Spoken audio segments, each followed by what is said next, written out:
जब नए लोग आते हैं। पेन नहीं है यार। पुराने लोग बुला दिए जाते हैं जब नए लोग आते हैं। नए तब आते हैं, नए तब याद आते हैं, नहीं वापस नहीं। पुराने लोग बुला दिए जाते हैं जब नए लोग आते हैं, जब नए धोखा देके जाते हैं।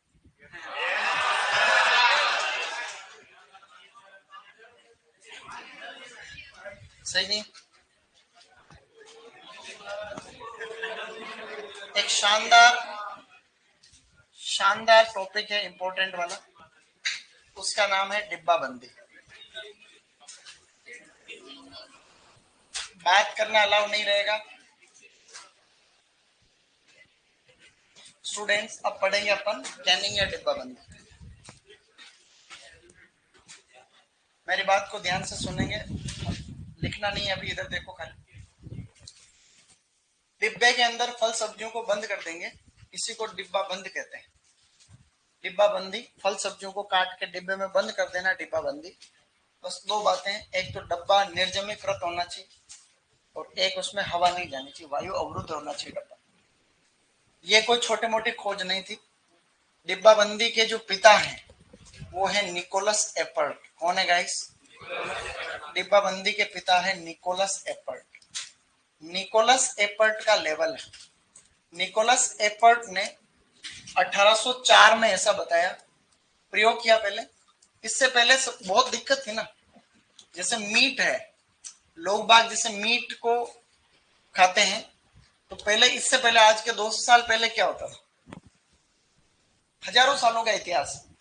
जैसे कुछ लोग रह रहे हैं, किसी जानवर का शिकार कर लिया तो मीट तो खराब हो जाता है 2-3 दिन बाद, तो उसको कैसे रखे? तो ये कोई छोटी मोटी खोज नहीं थी।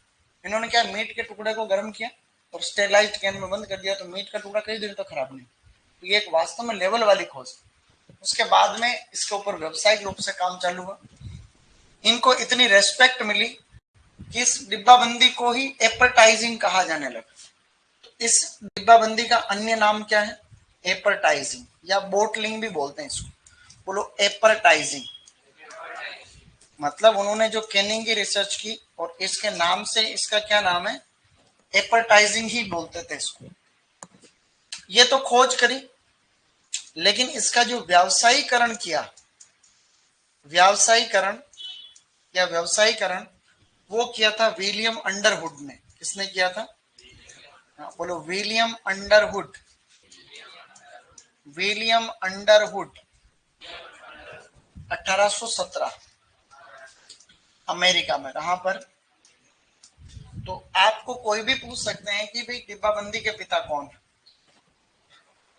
तो यहां पर मैं एक परिभाषा का जैसे कोई लाइन लिखा दूंगा और उसके बाद में आपको ये हल्का सा लिख के फिर इसकी प्रक्रिया आपको आनी चाहिए। डिब्बाबंदी में हम क्या करते हैं, वो प्रक्रिया, और वो प्रक्रिया मेरे साथ में बाद में लिखना। आप प्रक्रिया को बोलते हैं प्रोसेस। क्या बोलते हैं? प्रोसेस। डिब्बाबंदी कैसे करते हैं? देखो मैं आपको हल्का सा बताता हूँ। कुछ नहीं करते हैं इसमें। आप किचन में खड़े हो, आपको डिब्बाबंदी करनी, या तो फलों की कर सकते हैं या सब्जियों की कर सकते हैं। एक बार में एक की डिब्बाबंदी, या तो फल या सब्जी। सबसे पहले किचन में खड़े हो तो फल सब्जियों को लेते हैं, इसको सिलेक्शन कहते हैं। फिर उनको जो है ग्रेडिंग करते हैं, अच्छे अच्छे को छानते हैं। उसके बाद में उनको धोते हैं। उसके बाद में हम लोग छिलका उतारते हैं। छिलका उतारने के बाद में उसको काटते हैं। ये 5 प्रक्रियाएं हो गई: सिलेक्शन, ग्रेडिंग, वॉशिंग और पिलिंग, यानी छिलका उतारना। अब इस प्रक्रिया के बाद हम उसको उबालते हैं पानी। 2 से 5 मिनट के लिए उबालते हैं, 80-90 डिग्री सेंटीग्रेड तापमान। उबालने के बाद में डब्बे में भर देते हैं। अगर फलों की डिब्बाबंदी कर रहा हो तो ऊपर चाशनी भरते हैं, और अगर सब्जियों की डिब्बाबंदी कर रहा हो तो नमक का घोल भरते हैं। चाशनी को अंग्रेजी में सिरप कहते हैं, इसलिए सिरपिंग कहते हैं। चाशनी डालना सिरपिंग। नमक को बोलते हैं ब्राइन। क्या कहते हैं? फिर उसको बोलते हैं ब्राइनिंग। तो डब्बे में भर के ब्राइनिंग सिरपिंग कर ली। अब उस डब्बे को नीचे से गर्म करते हैं तो हवा बाहर निकल जाती है। यही इसका मुख्य सिद्धांत है, हवा बाहर, निर्वात यानी वायु निष्कासन। उसके बाद में डब्बे को बंद कर देते हैं, गरम गरम डब्बे को। फिर एक बार पूरे डब्बे को ही वापस गर्म किया जाता है, फिर एकदम से ठंडा करके लेबल लगा देते हैं। ये पूरी प्रक्रिया मैं आपको व्यवस्थित तरीके से बता रहा हूँ। आप पहले टॉपिक डालो और उसमें ये इसकी परिभाषा टाइप में लिखो, एक लाइन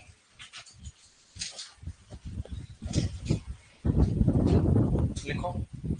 डिब्बा बंदी के नीचे इसकी परिभाषा के जैसे एक लाइन लिखो, निर्जमीकृत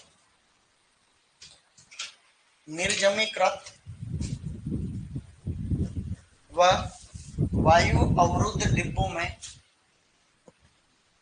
निर्जमीकृत व वायु अवरुद्ध डिब्बों में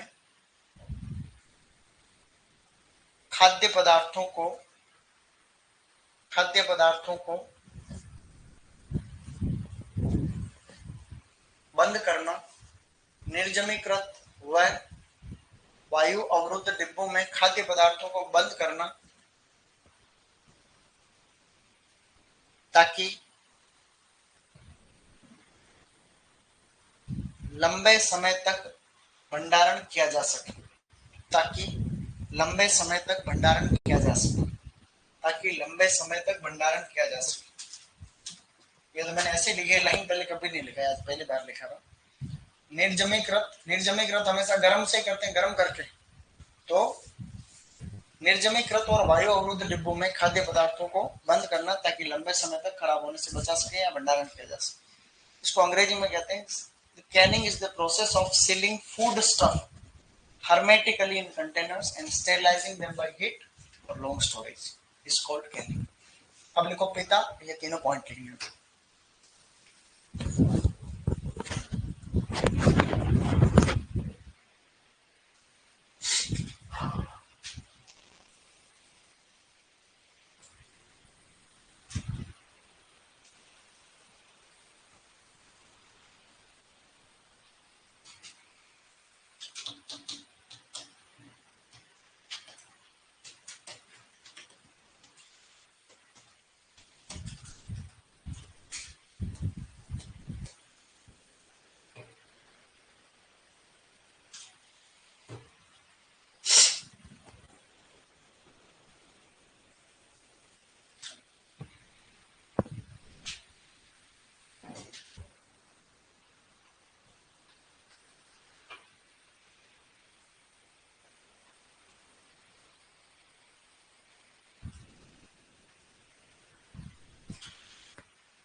अब लिखो डिब्बाबंदी की प्रक्रिया।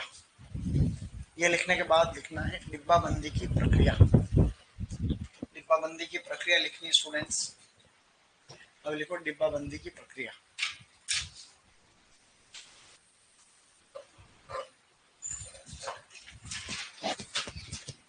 ओके गाइस, शाबाश। अब आप लोगों को क्या लिखना है, डिब्बाबंदी की प्रक्रिया। अंग्रेजी में लिखूंगा बाद में, एक प्रक्रिया खाली पॉइंट लिख रहे हैं, मेरे साथ में लिखना अलाउ रहेगा। सबसे पहले लिखो फल सब्जियों का चयन, सीधा चयन लिख दो। चयन को बोलते हैं सिलेक्शन, चयन यानी सिलेक्शन। फिर ग्रेडिंग, फिर लिखना श्रेणीकरण, ग्रेडिंग को बोलते हैं श्रेणीकरण या ग्रेडिंग। ये प्रक्रिया कंटिन्यू चलेगी, ग्रेडिंग। फिर उसके बाद में धोना यानी कि वॉशिंग। फिर उसके बाद में लिखो छिलका उतारना यानी कि पिलिंग, छिलका उतारना, छिलका उतारने को बोलते हैं पिलिंग। उसके बाद काटना यानी कि कटिंग, फल सब्जियों को काटना यानी कि कटिंग। उसके बाद में आता है विवर्णीकरण, विवर्णीकरण को हम लोग कहते हैं ब्लांचिंग, ब्लांचिंग। उसके बाद में डिब्बे में भरना, डिब्बे में भरना, डिब्बे में भरना को हम लोग बोलते हैं स्टूडेंट्स फिलिंग। डिब्बे में भरने को बोला जाता है फिलिंग। जब डब्बा बंदी करते हैं ना, फिलिंग करते हैं, उसी समय अपने को सिर्पिंग या ब्राइनिंग भी करनी रहती है। डिब्बा बंदी के अंदर ही फिर भरने में ही आएगा सिर्पिंग, सिर्पिंग या ब्राइनिंग, सिर्पिंग या ब्राइनिंग, सिरपिंग या ब्राइनिंग।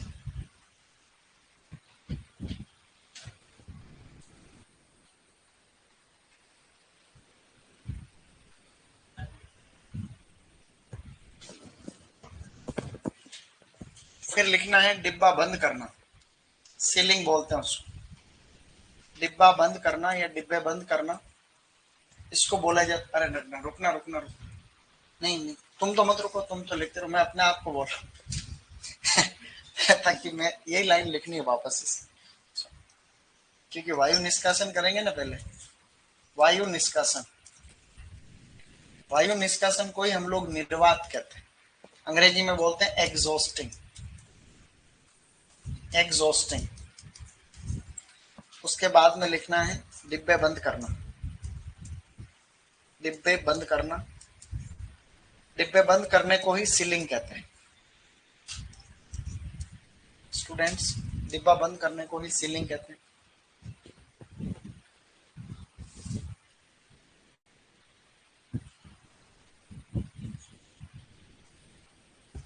सर पहले तो दिन में 1 या 2 क्लास आती थी, अब एक साथ 6 क्लास आती है, आ रही है। पढ़ा पढ़ा कर गधे जैसी हालत कर दी। ये हालत क्या पता तुम्हारी पहले ही थी, अब पहचाना हो तुमने अपने आप को, सही नहीं?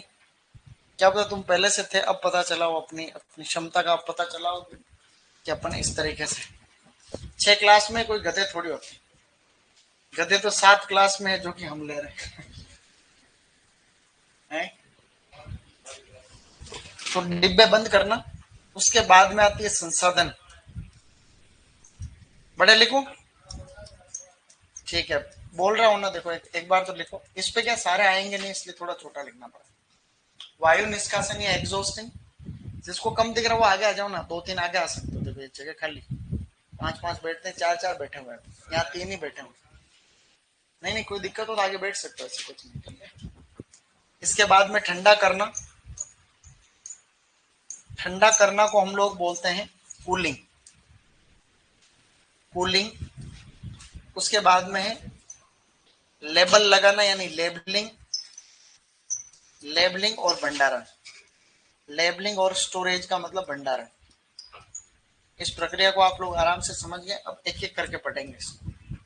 ये प्रक्रिया आपको क्रम से याद रहनी चाहिए कि पहले क्या कर रहे हैं, बाद में क्या कर रहे हैं।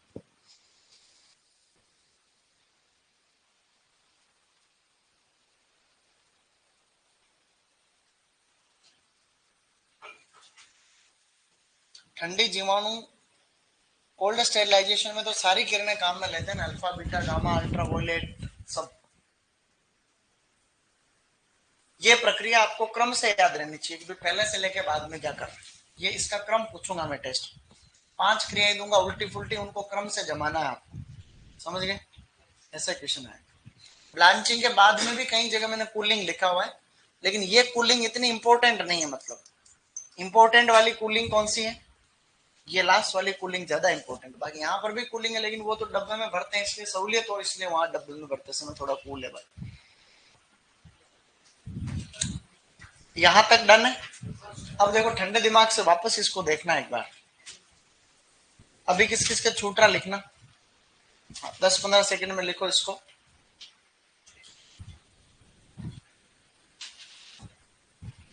अब ज्यादा नहीं बची हुई चीजें, कल के बाद तुम्हारी 2 घंटे की क्लास लगाएंगे, ठीक है? कल के बाद परसों से 27 तारीख, 28, 29, 30, 30 तक अपने हो जाएगा कोर्स। 30 को संडे नहीं, आज क्या वार है? आज मंगलवार, आज बुधवार है क्या? किसने बोला?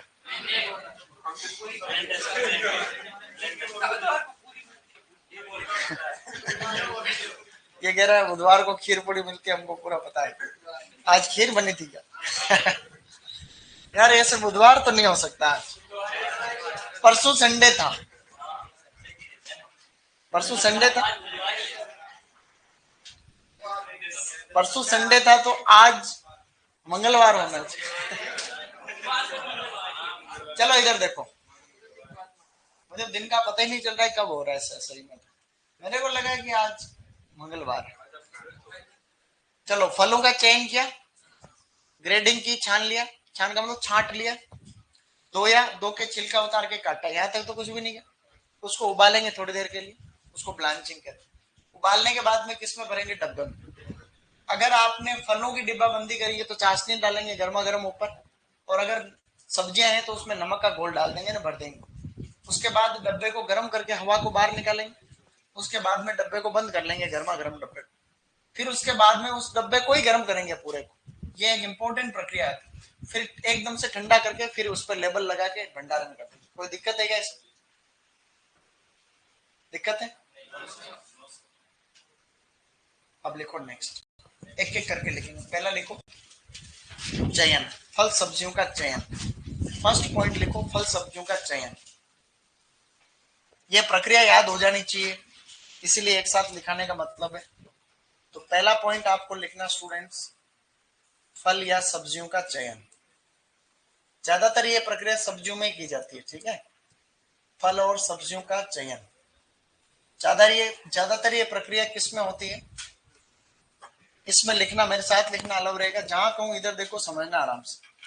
जैसे आम की कुछ किस्में डिब्बाबंदी के लिए अच्छी है, जैसे दशहरी है, जैसे दशहरी है, जैसे कि केसर है, अल्फांसो है, ये अच्छे रंग वाली किस्म है।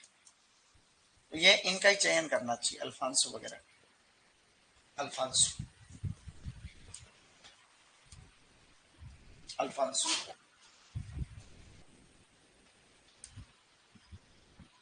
फिर जैसे गाजर है तो पीली गाजर ज्यादा पसंद की जाती है इसके लिए। नारंगी रंग की, नारंगी या पीली गाजर, नारंगी रंग या पीली गाजर, तो पीली गाजर या नारंगी रंग की गाजर ज्यादा पसंद की जाती है। सलजम भी ऐसे जो ज्यादा सफेद हो, ऐसे सलजम की डिब्बाबंदी ज्यादा अच्छी उपयुक्त है जो कि सफेद रंग के हो। ये इनमें से कोई भी चीज इंपॉर्टेंट नहीं है, ठीक है? टेंशन नहीं लेना, खाली जनरल नॉलेज के लिए बात कर। इसी में आपको पॉइंट लिखना है कि सर्वाधिक डिब्बाबंदी, सर्वाधिक जो डिब्बाबंदी होती है फलों के अंदर तो होती है पाइनएप्पल की। फलों में होती है गाइस पाइनएप्पल, और सब्जियों के अंदर होती है, सब्जियां जो होती है सब्जियां, उसके अंदर होती है मटर की। क्वेश्चन आता है कि डिब्बाबंदी है तो सबसे अच्छी सब्जी कौन सी है? तो मटर है, ठीक है? मटर का क्वेश्चन आएगा एग्जाम में कि सबसे ज्यादा डिब्बाबंदी किसकी की जाती है? मटर की। तो अब तक का सबसे इंपॉर्टेंट पॉइंट हो गया ये।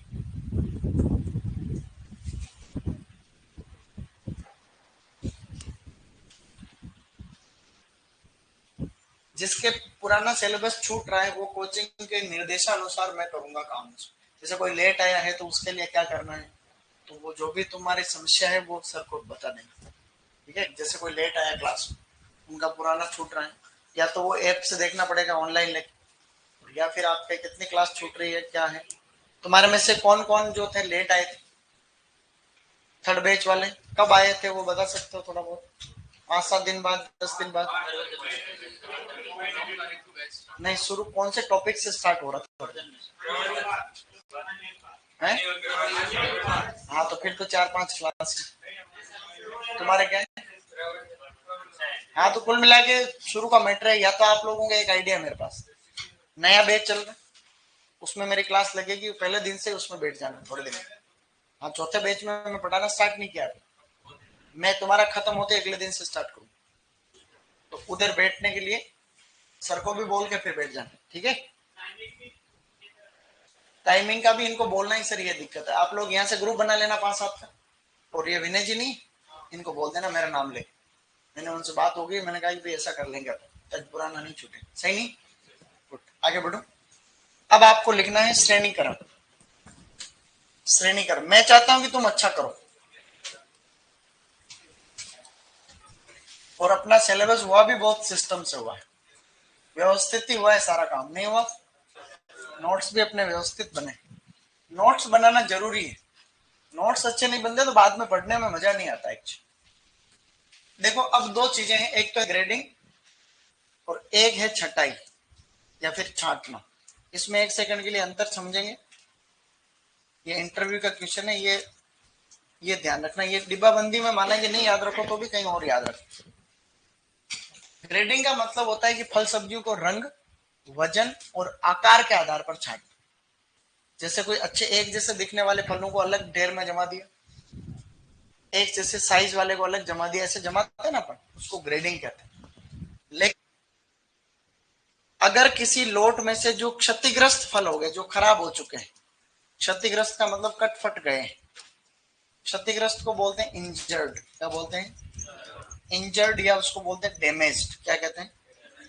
या जो रोगग्रस्त हो चुके हैं, रोगग्रस्त का मतलब है डिजीज्ड। क्या बोलते हैं? डिजीज्ड हो चुके हैं।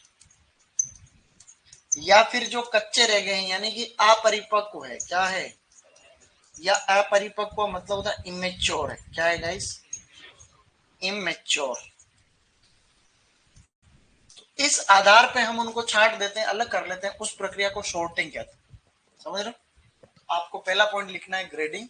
ग्रेडिंग में लाइन लिखो, ग्रेडिंग में लाइन लिखो, फल सब्जियों को रंग, वजन आधार पर अलग करना। फल सब्जियों को रंग, वजन और आकार के आधार पर अलग करना।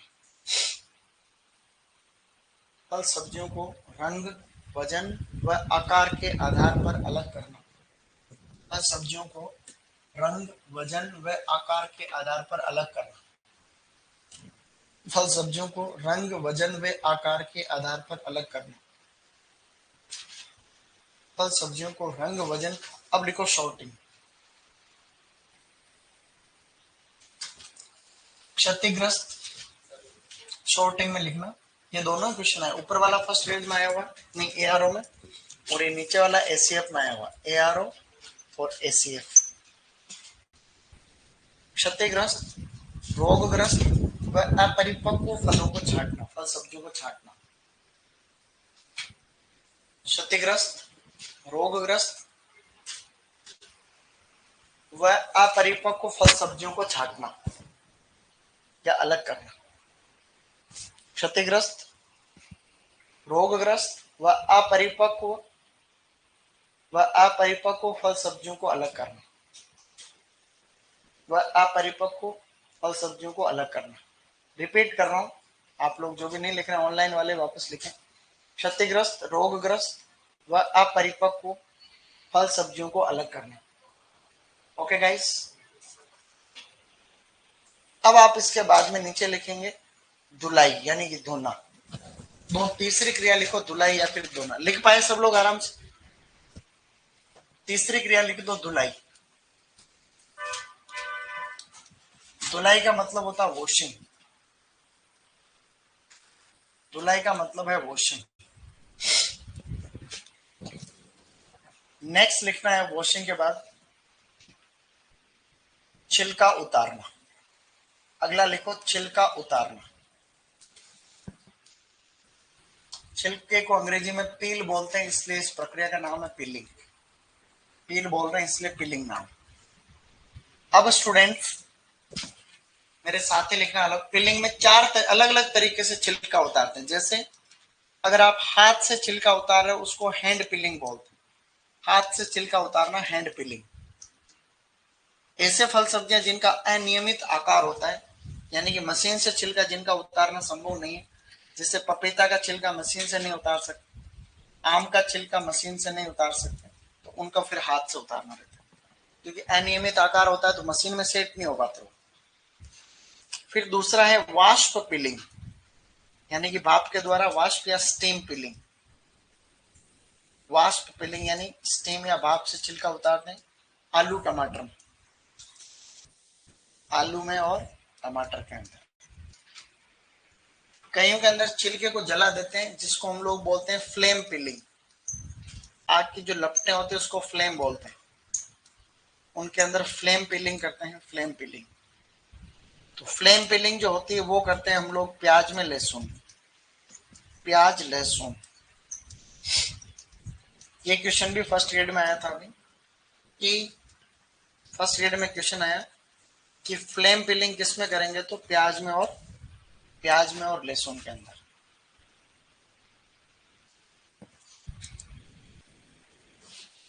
फिर लिखो नेक्स्ट, एक इंपॉर्टेंट है लेप पीलिंग। LYE लेपिलिंग। लेपिलिंग में हम उबालते हैं 1 से 2% कास्टिक सोडा या NaOH। इसमें NaOH काम में लेते हैं, 1 से 2% NaOH काम में लेते हैं स्टूडेंट। ये करते हैं शकरकंद वगैरह में, शकरकंद है, माल्टा है, गाजर है, इनके अंदर ऐसा करते हैं।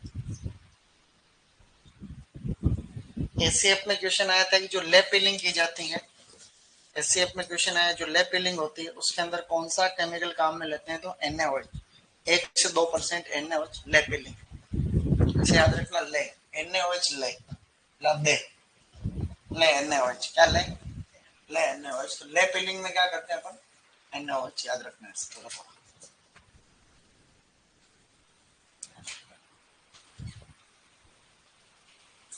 ओके, तो छिलका उतर गया, अब काटेंगे इनको। छिलका उतरने के बाद आराम से लिख लो, कोई दिक्कत नहीं। छिलका उतरने के बाद में कटिंग, यानी कि उसे काटेंगे अपन।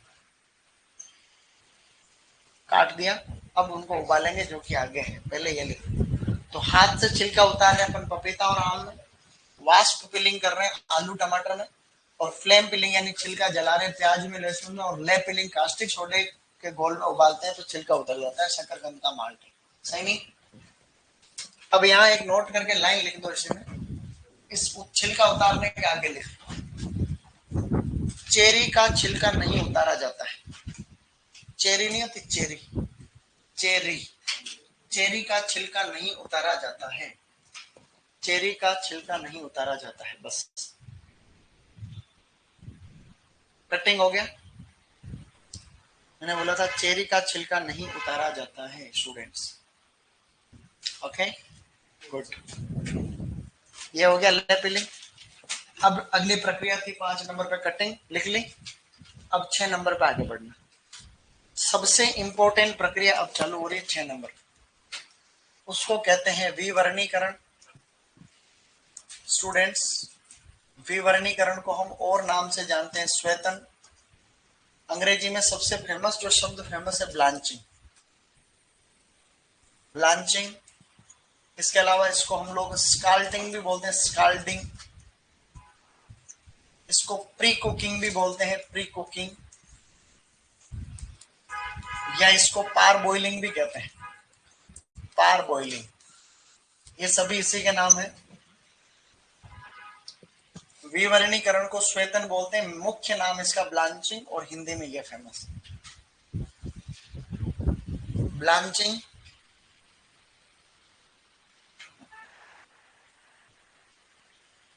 सर स्पाइसेस प्लांट और मेडिसिनल प्लांट भी आप ही कराओ? नहीं कराऊंगा स्पाइसेस और मेडिसिनल, टेंशन मत लो, मस्त करा दूंगा तुम्हें, याद रखोगे जिंदगी में, ठीक है। स्पाइसेस और मेडिसिनल प्लांट भी मैं कराऊंगा, घबराते क्यों? सही नहीं? और भी कोई चीज करानी हो तो बता देना, हॉर्टिकल्चर से रिलेटेड। सही नहीं? सारा करा देंगे, टेंशन नहीं को लेता, टेंशन नहीं लेने का, पढ़ने का है। देखो अब ये जो ब्लांचिंग करते हैं इसमें तापमान रहता है लगभग 82 से 90 डिग्री सेंटीग्रेड। इसमें तापमान तो है 82 से 90 डिग्री सेंटीग्रेड। और ये कितने समय के लिए करते हैं? 2 से 5 मिनट के लिए, बस 2 से 5 मिनट, 2 से 5 मिनट के लिए करते हैं। ये क्वेश्चन सुपरवाइजर 2015 में आया हुआ है।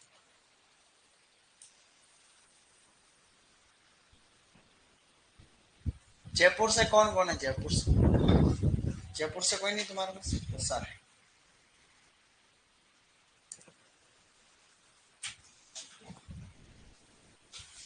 दो से 5 मिनट, 82 से 90 डिग्री सेंटीग्रेड तापमान, ठीक है। अब इसके उद्देश्य लिखने आप कि इसके उद्देश्य कौन कौन से? उद्देश्य काफी सारे हैं। पहला लिखो, एंजाइम्स को निष्क्रिय करना। पहला उद्देश्य लिखो, एंजाइम्स को निष्क्रिय करना, एंजाइम को निष्क्रिय करना। पहला उद्देश्य है एंजाइम्स को निष्क्रिय करना। कौन से एंजाइम को? खासकर पीपीओ, जिसकी वजह से बुरापन होता है। एंजाइम भी कौन सा है जिसकी वजह से बुरापन होता है? बुरापन को ब्राउनिंग बोलते हैं। ब्राउनिंग दो प्रकार की होती है, एक तो एंजाइम से होती है और एक दूसरी एंजाइमेटिक और नॉन एंजाइमेटिक ब्राउनिंग। पीपीओ वाला एंजाइम है पॉलीफिनोल ऑक्सीडेज, पहले लिखा हुआ है पॉलीफिनोल ऑक्सीडेज एंजाइम को खासकर निष्क्रिय करना। पॉलीफिनोल ऑक्सीडेज खासकर ये है, जैसे सेब के अंदर है, बैंगन में जो नहीं होता क्या भूरापन, काटने के बाद में भूरापन हो जाता है, उसकी बात हो रही है। सबसे इंपॉर्टेंट पॉइंट है, ये बार बार रिपीट हुआ क्वेश्चन, एआरओ में रिपीट हुआ, फर्स्ट ग्रेड में रिपीट हुआ कि ब्लांचिंग का मुख्य उद्देश्य बताओ, तो एंजाइम्स को निष्क्रिय करना। खासकर कौन सा एंजाइम जिसकी वजह से बुरापन होता है? Polyphenol oxidase. जयपुर में कोचिंग नहीं खोल रहे, आज हमारे रॉयल के स्टूडियो का उद्घाटन हुआ, सुबह 11 बजे था। तो रॉयल इंस्टीट्यूट का एक स्टूडियो जयपुर में खुल रहा है, वहां से ऑनलाइन क्लासेस वगैरह भी होगी। मैंने जयपुर की एक पोस्ट डाली थी कल, लेकिन मुझे नहीं पता था कि जयपुर में आज ही हो रहा है प्रोग्राम हमारा। जयपुर अच्छा लगता है मेरे यूं जयपुर से अपनत्व वाली भावना है। सबसे ज्यादा अपनत्व की भावना तो मेरी है चित्तौड़गढ़ से, ठीक है, और दूसरे नंबर पे है उदयपुर, और पहले नंबर पे जयपुर। सही नहीं बेटा? सही। जोधपुर भी अच्छा, यूं तो देखो सब जिले अच्छे हैं, लेकिन पहले नंबर पे तो देखो चित्तौड़ तो यूं है कि एक भावनात्मक एक अटैचमेंट में हमारा इसमें, और जयपुर का तो है ही है। देखो मातृभूमि भिलवाड़ा भी ठीक है, हमारा भिलवाड़ा भी ठीक, दो जन्मभूमि तो अच्छी रहती, जोधपुर भी अच्छा। वैसे तो सब जिले, फिर तो वही बात हो जाएगी। बीकानेर कभी गए नहीं मैं जिंदगी में, जैसलमेर भी नहीं गया मैं, नागौर होके निकले। सवाई माधोपुर गए हम लोग, सिवाड़ गए थे एक बार, शिव जी का। कोटा तो आए हुए हैं, कोटा भी अच्छा है, कोटा भी कोई छोटी चीज तो नहीं। दूसरा उद्देश्य लिखो पहले, कोटा भी अच्छा है लेवल। कोटा में प्रदूषण ज्यादा है, सिटी अच्छी है, बाकी जिला भी अच्छा है। दूसरा उद्देश्य लिखो, बुरेपन को रोकना। वही क्या इसी में हो गया, लिखना चाहो तो लिख सकते हो। दूधू तो जिला रहा ही नहीं है, वो बाबूलाल के चक्कर में जिला बना था। बाबूलाल क्या नाम पूरा? खराड़ी। बाबूलाल नागर है वो, जिनकी वजह से जिला बनाया था उसको। दूसरा लिखो बुरेपन को रोकना। तीसरा लिखो सूक्ष्म जीवों को निष्क्रिय करना। सूक्ष्म जीवों को निष्क्रिय करना।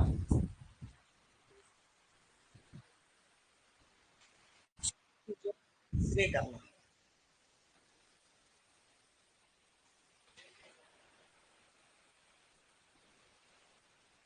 सूक्ष्म जीवों को निष्क्रिय करना तीसरा उद्देश्य। मुख्य उद्देश्य कौन सा है? एंजाइम्स को निष्क्रिय करना, याद रखना है। समझ गए?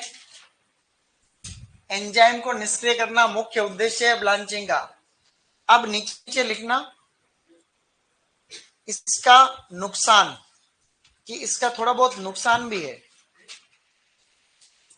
डिब्बा बंदी का नुकसान क्या है वो भी लिखना है। इसका हानि, हानि नुकसान की जगह हानि लिखो। डिब्बा बंदी से हानि क्या है? डिब्बा बंदी से हानि क्या होती है? देखो ज्यादातर हानि कोई इतनी नहीं है भाई, फायदे ही होते हैं सारे। हानि में क्या होता है लिखो, जल में घुलनशील, लिखो जल घुलनशील पदार्थ, जल घुलनशील पदार्थ जैसे, जैसे सुगर, जैसे सुगर व एंथोसाइनिन, एंथोसाइनिन बह जाते हैं। बह जाते हैं का मतलब पानी में आ जाते हैं, लीच्ड आउट हो जाते हैं। जल घुलनशील पदार्थ जैसे सुगर और एंथोसाइनिन पानी में निकल जाता है, ये इसका नुकसान है। जैसे आप गर्म कर रहे हो तो जो जल में घुलनशील है वो तो पानी में निकल जाएंगे, तो ये एक नुकसान हो गया। ज्यादा इसका इतना रोल नहीं, मेन तो यही पॉइंट है। अब ये आपने विवरणीकरण कर दिया, अब हल्का सा आप ठंडा कर सकते हो, लेकिन ये इंपॉर्टेंट नहीं है ठंडा करना, ये कूलिंग इतना इंपॉर्टेंट नहीं है। अब अगली प्रोसेस लिखो, डिब्बे में भरना। डिब्बे में भरने को हम लोग बोलते हैं फिलिंग। स्टूडेंट्स, डिब्बे में भरने को बोला जाता है फिलिंग। अब जब आप डिब्बे में भर रहे हो उसी समय दो प्रक्रियाएं आ रही है इसमें। एक तो है सिरपिंग, सिरपिंग, और एक आ रही है ब्राइनिंग। सिरपिंग और ब्राइनिंग, सिरपिंग और ब्राइनिंग। इसके जस्ट नीचे लिखना सिरप किसको बोलते हैं, सिरप, तो चीनी का घोल। सिरप है चीनी का घोल। चीनी का घोल, घोल गलत लिख लिया मैंने, चीनी का घोल 20 से 55%, ज्यादातर 55% वाला ही काम में आता है। चीनी का घोल 20 से 55%।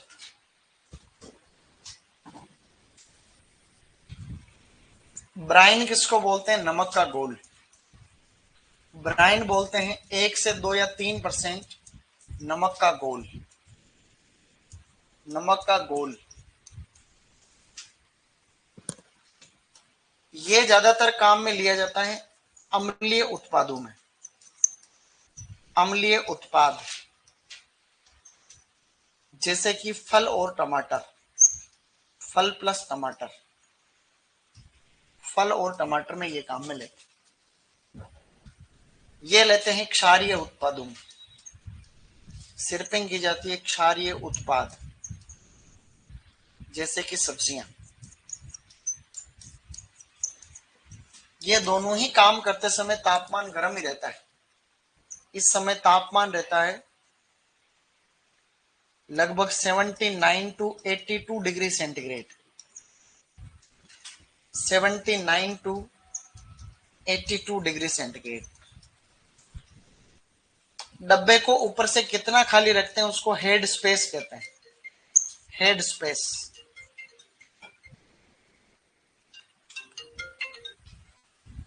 डब्बे को कितना खाली रखते हैं उसे हम लोग हेड स्पेस कहते हैं। तो अलग अलग किताबों में अलग अलग है।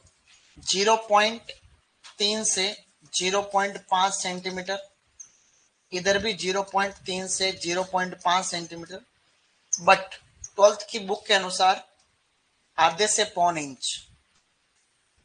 डब्बे को आधे से पौन इंच, और इसको भी डब्बे को हम आधे से पौन इंच, आधे से पौन इंच, आधे से पौन इंच। हेड स्पेस का मतलब ऊपर डब्बे को खाली रखेंगे भरेंगे तब। हेड स्पेस 20 से 55%, मतलब जो हल्की चाशनी होती है 20-25%, मध्यम होती है 33%, और गाढ़ी होती है 55%। ज्यादातर गाढ़ी चाशनी ही काम में आती है 55%।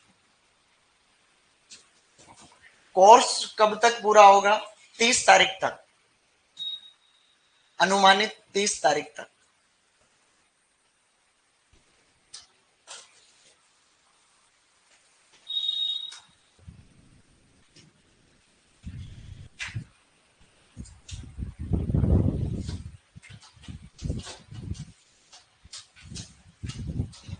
प्रश्न क्या है सुपरवाइजर में अभी, कि डिब्बा बंदी करते समय डिब्बे को कितना खाली रखते हैं, तो आधे से पौन इंच रखते हैं। चीनी का घोल को ही हम लोग सिरप कहते हैं, जो कि फलों में अम्लीय में काम में लेते हैं। ब्राइन क्या है, तो नमक का घोल है 1 से 3%, क्षारीय उत्पादों में काम में लेते हैं। डब्बे को आपने भरा, डब्बे को ऊपर से खाली रख रहे हैं, और गर्मा गर्म क्या भर रहे हैं इसमें, चाशनी। अगर फल है तो चाशनी, और सब्जियां हैं तो नमक का घोल भर रहे हैं। तो डिब्बे में भर दिया, अब बढ़ो आगे। डब्बे में भरने के बाद में लिखो वायु निष्कासन। नेक्स्ट लिखो बच्चे, छूट गया क्या,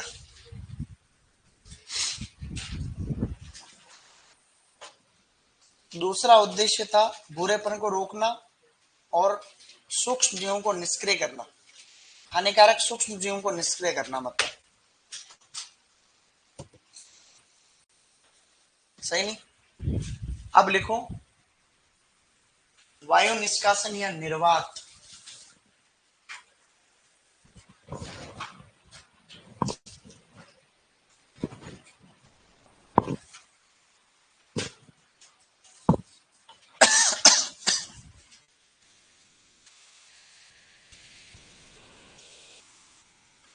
वायु निष्कासन या फिर बेटा निर्वात बोल दो या एग्जॉस्टिंग, यही डिब्बाबंदी का मुख्य सिद्धांत। एग्जॉस्टिंग, हवा को बाहर निकालने को तो कहते हैं एग्जॉस्ट। कई जगह बाथरूम में नहीं लगे रहते एग्जॉस्ट फैन, हवा को बाहर निकालने वाले। अब क्या करना आपको कि एक भगोना लेना है, ये एक भगोना है, इसके अंदर पानी भर दिया, नीचे इसमें स्टोव बढ़िया से यहां लगा लो, गैस के सिलेंडर पर रख दो, नहीं तो डायरेक्ट।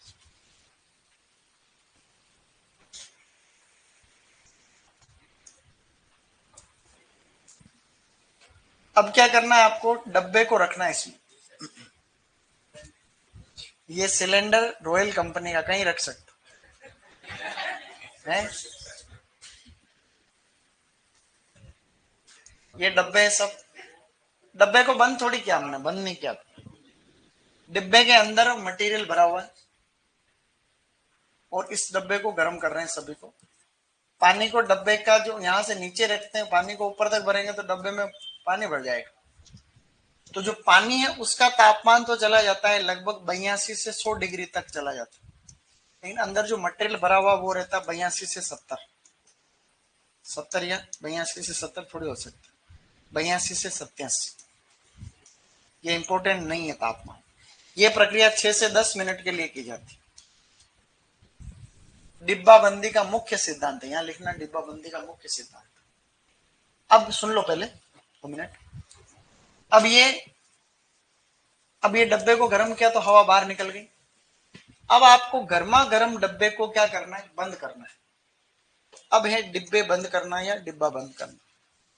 डिब्बे बंद करना, जिसे हम लोग कहते हैं सीलिंग। क्या कहते हैं, डब्बे को करना है सील। जब डब्बा बंद हो रहा है तो तापमान 74 डिग्री सेंटीग्रेड से कम नहीं होना चाहिए, नहीं तो हवा वापस अंदर घुस जाएगी। जिस मशीन से डब्बे बंद किए जाते हैं उसको डबल सीमर मशीन कहते हैं। डबल सीमर क्या कहते हैं बेटा, डबल सीमर मशीन कहते हैं। डबल सीमर, सीमर लिख दो ऐसे, डबल सीमर। खट खट खट खट मशीन से डब्बे बंद हो जाएंगे। आपको ये लिखना है, तापमान लिखना है, समय है, उसके बाद में यहाँ लिखना डिब्बा बंदी का मुख्य सिद्धांत है निर्वाह। हवा बाहर और निकल जाती है तो फिर क्या उसमें उसमें सूक्ष्म जीव पैदा नहीं होते। लिखो इसको।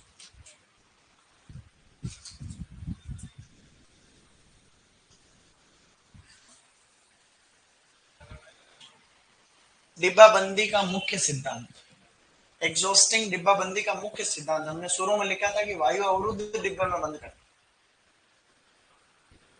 तापमान तो पानी का तापमान तो ज्यादा जा सकता है, लेकिन अंदर मटेरियल का थोड़ा कम रहता है 19-20।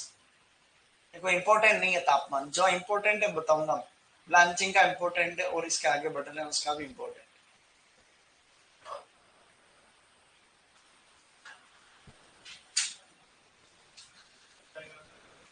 डायग्राम बनाने में कितने सेकंड लग रहे हैं, फटाफट बना।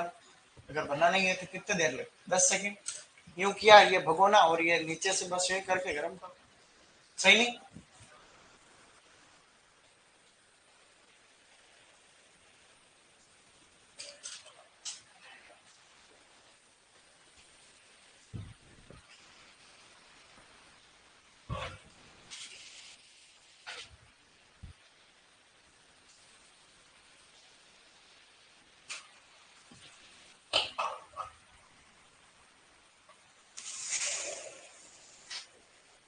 डिब्बे बंद करने वाले में लाइन लिखनी है बाद में।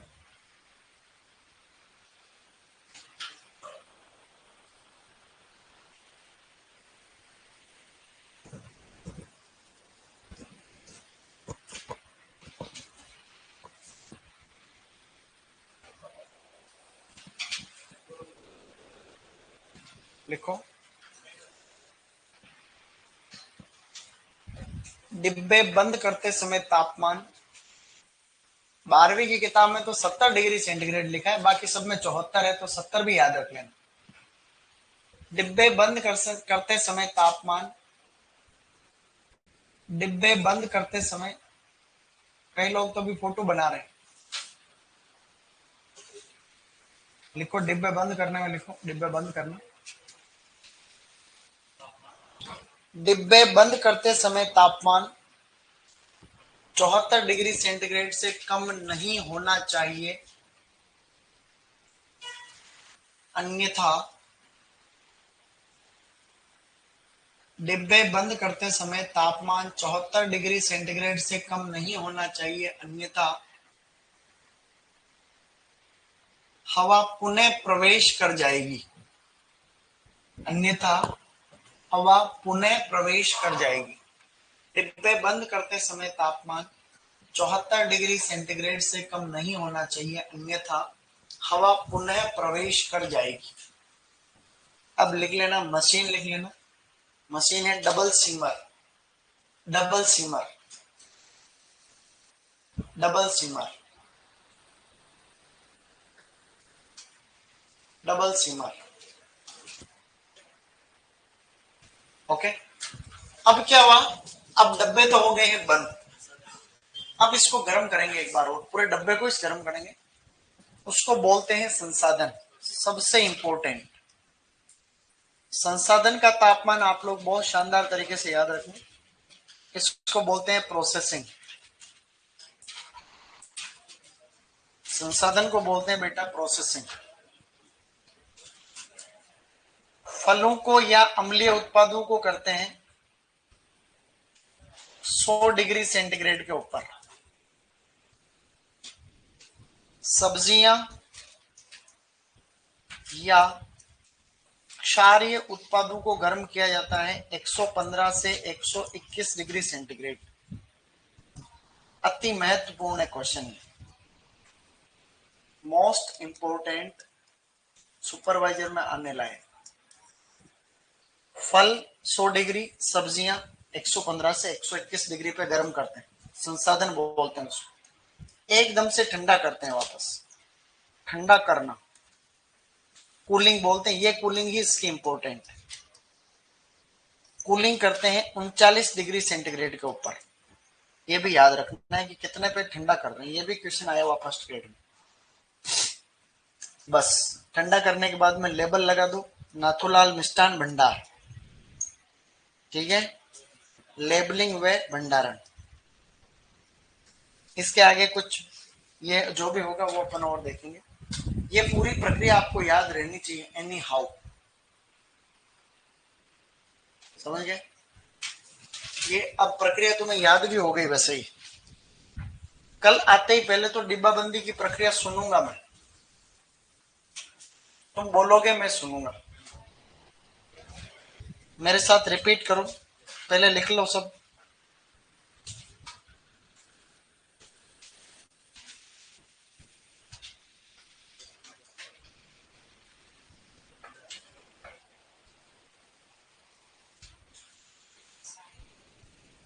अब मेरे साथ रिपीट करो, बोलो सिलेक्शन, ग्रेडिंग, सिलेक्शन, तुम इसमें देखते जाना, बोलो selection, grading, washing, peeling, cutting,